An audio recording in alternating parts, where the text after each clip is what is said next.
আমি যেখানে আছি এটা মূলত আমাদের গ্রামের পাশেই, আমাদেরই গ্রাম। এটাকে আমরা ঝাড় বলি। ঝাড় বলার কারণ হচ্ছে আগে এর থেকে অনেক বেশি বন জঙ্গল ছিল, এখন তাও যাতায়াত করা যায়। আগে যাতায়াত করা যেত না, বাঘেরও ভয় ছিল, মানুষ খুব একটা এদিকে আসতো না।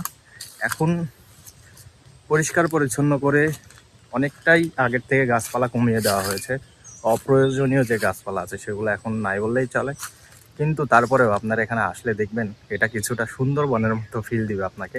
এখানে যদিও সুন্দরবনের যে গাছগাছালি সেগুলো নাই, কিন্তু যেগুলো আছে এগুলো দিয়ে রীতিমতো আপনি কাজ চালিয়ে নিতে পারবেন এবং এখানে আসলে আপনার মন অটোমেটিক্যালি ভালো হয়ে যাবে।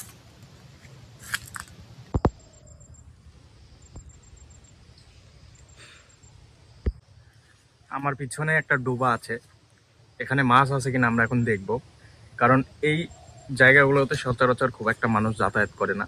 ওখানে আমরা যাব, গিয়ে যদি মাছ থাকে দেখি, চলেন কি করা যায়। এই যে ডোবাটা, এটা এক সময় পানি ভর্তি ছিল যদিও, কিন্তু এখন পানি খুব একটা নেই। এক কোনায় পানি আছে আর পানির ওপরে বক বসতেছে মাছ খাওয়ার উদ্দেশ্যে। তো আমরা মনে করতেছি এখানে মাছ আছে।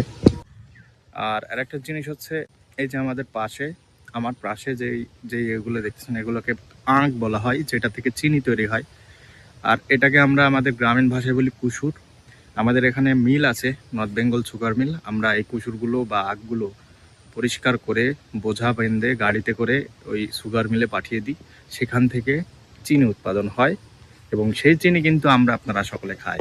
এই যে ডুবাটা, এখানে কিন্তু মাছ লড়তেছে, ছোট ছোট মাছ দেখা যাচ্ছে, যদিও বড় মাছের আভাস দেখা যায় না এখানে, কারণ একদমই অল্প পানি। এই পানিতে বড় মাছ থাকার প্রশ্নই আসে না। যদিও দু একটা থাকতো, সেটা কিন্তু বক কাক বা যারা আছে তারা কিন্তু শেষ করে দিয়েছে। আর পিছে যে জায়গাটা দেখতেছেন কিছুটা ছোট খালের মতো, এটা এটা হচ্ছে উৎপত্তি আমার পিছনে, ওই পিছন থেকে উৎপত্তি হয়ে এদিক দিয়ে আমাদের নদী আছে সামনে। এই এদিক দিয়ে নদী আছে, এই সামনে নদী, বা আমরা এটাকে জোলা বলি, একরকম খালের মতো বড় খাল। ওইখানে গিয়ে এখানকার পানি পতিত হয় এবং এই পানির থেকে ওখানে যখন পড়ে একটা ঝর্ণার মতো ফিল আসে। বিশেষত বর্ষার দিনে খুবই ভালো লাগে। যারা দেখেনি স্বচক্ষে গ্রাম অঞ্চলের বিষয়গুলো, তারা এগুলো বুঝবে না স্বচক্ষে না দেখা পর্যন্ত। আর এটা হচ্ছে আমাদের ওই যে সেই নদী যেটাকে আমরা জুলা বলি, এটা চন্দনা নদী নামে খ্যাত। এই জিনিসটা বিকেলবেলা যদি এখানে আসা যায়, বসা যায়, এত বেশি ভালো লাগে, মানে আপনাকে বলে আমি বোঝাইতে পারবো না। এটা কিছুটা বিস্তৃত, কিন্তু এখনো পানি আছে, সারা বছর পানি থাকে, বর্ষাকালেও পানি থাকে, শীতকালেও পানি থাকে, যে কারণে এই জায়গাটাকে আমরা খুব বেশি ভালোবাসি এবং এখানে সচরাচর সবাই আসে। আর শীতের শুরুতেই গাছে বরই চলে এসেছে, এখন বরই চলে আসবে এবং শীতের শেষে বা বর্ষাকালের শুরুর দিকে গিয়ে এই বরইগুলো পরিপক্ক হবে, তখন খাওয়া যায়। এটা আমাদের নদীর পাশে অবস্থিত এবং এই গাছের বরইগুলো খুবই টেস্টি এবং স্বাদ। তো গাইজ, এই ছিল আজকের গ্রামের বন জঙ্গল ট্যুর ট্রাভেল।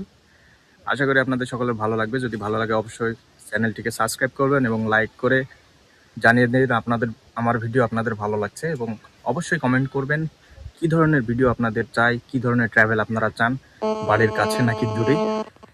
তো ভালো থাকবেন, সুস্থ থাকবেন সবাই। আল্লাহ হাফেজ।